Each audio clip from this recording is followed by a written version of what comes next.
About a year ago, I did a story on the opioid plague that's going on in America and how many of these people that are of retirement age could not retire because companies were having a hard time finding their replacement. Well, ladies and gentlemen, that has not changed. But I'm kind of chuckling at the fact that some of these articles are trying to make it seem like it's a good thing that these folks got to work into their 70s, but the reality is they can't find their replacement because of all the drug usage that's going on in the country.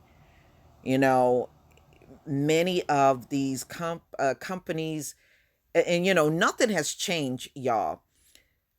Many of the people that could not pass drug tests, the pre-employment drug test, they still can't pass it now.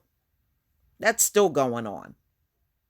And you can find the stories. There are people that companies are saying they got more people failing drug tests than passing drug tests today. So this came out on QZ June 3rd, 2019. The number of Americans working into their 70s is skyrocketing. I don't know about you. I would never want to work into my 70s. Mm-mm. Okay. But leave it up to mainstream media to try to make something like that sound like it's good. No, no, it isn't. Some people deserve to retire. Catherine Abraham, an economic professor at the University of Maryland, was chatting with her hairdresser one night about retirement plans. The economist said she plans to continue working because she wants to and has no plans for retirement. The hairdresser agreed, but for different reasons. She needs the money, and that's exactly right. That's another reason why so many of these folks are working, because they're in debt. They have to work. Both scenarios are contributing to a big increase in the number of people in the US working into their 70s. Over the past 20 years, the share of Americans working into their 70s has risen from less than 10% to nearly 15%, according to the US Census Bureau data. In addition to people being healthier and living much longer, economists say that a combination of financial considerations, such as years of stagnation, real wages, and a shift away from traditional pensions in the private sector, are some of the reasons people are working longer. And ladies and gentlemen, they're leaving out the opioid plague. Okay, they are having a hard time finding people to even pass drug tests, and they're conveniently leaving that out.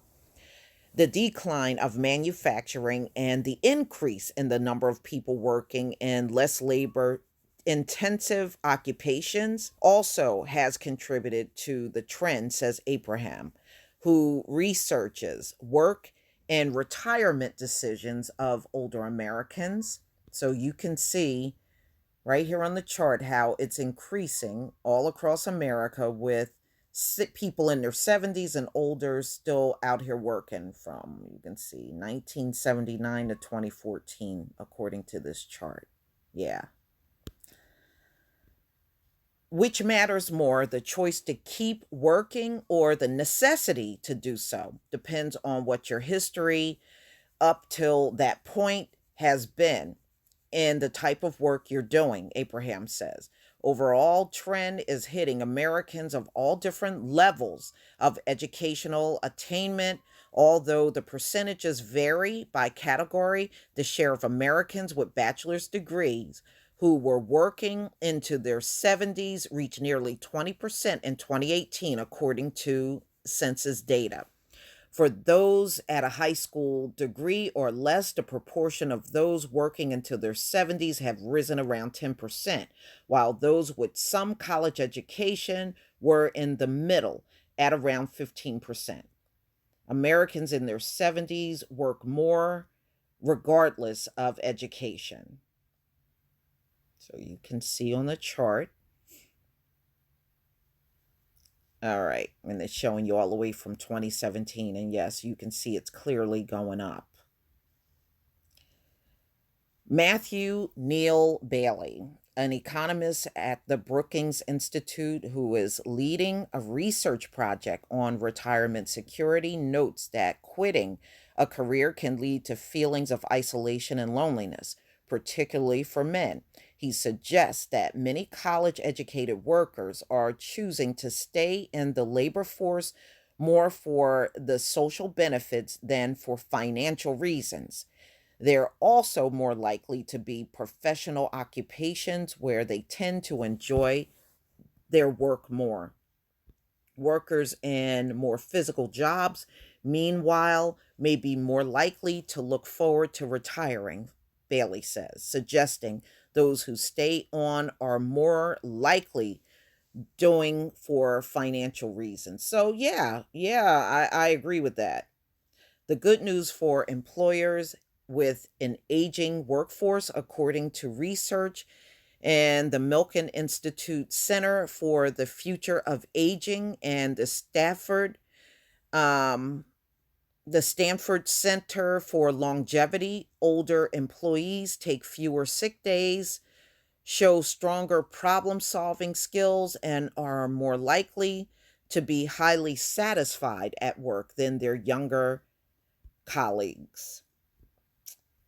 Ladies and gentlemen, I'm telling you, the opioid plague also have a lot to do with this too. And I'm not surprised that they left that out at all. You know, there are a lot of positions in America that go unfilled after people retire. And I have even done articles where they have asked people not to retire and to stay on the jobs because they can't find people to fill their positions after they're gone.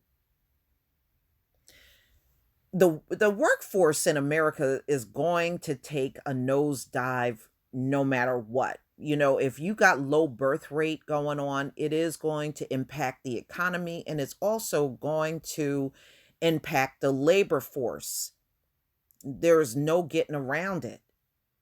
So it's going to come to a point in time in America where it's going to be so many unfilled positions that companies are going to have to work with a much smaller staff.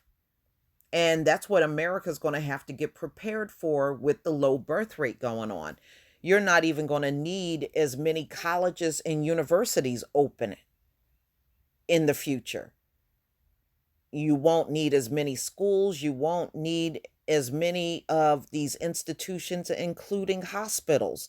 There's going to be a lot of hospital closures going on because America simply won't have the population to keep it open.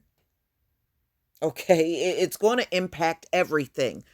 When the next generation comes up and it is fewer whites, it's going to also drop in the amount of a population that's in the country.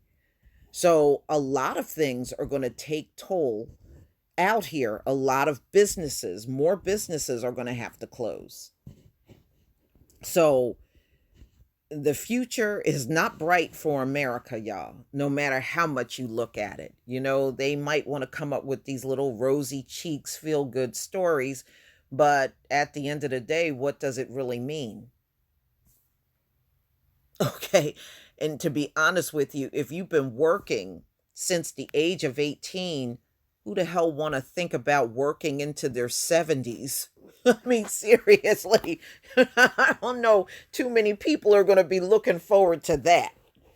But, ladies and gentlemen, you just going to have to tell me what you think on this one. You know, they're trying to talk as if this is a good thing. But, like I said, many of these old people out here, they're in debt. They're in debt and they really can't retire. You know, so that would account for why so many of them are out here working. And to be honest with you, I've seen them. You know, recently I went into a Dollar General And in the Dollar General, I saw this man and I knew he was well past retirement age and he was working in there stocking the shelves. So, I mean, you can see these people out here when you're, just going on about your daily business. But please tell me what you think, ladies and gentlemen. Please leave your comment and subscribe. Don't forget to hit on the notification bell. And I'll see you on the next video. Peace, family.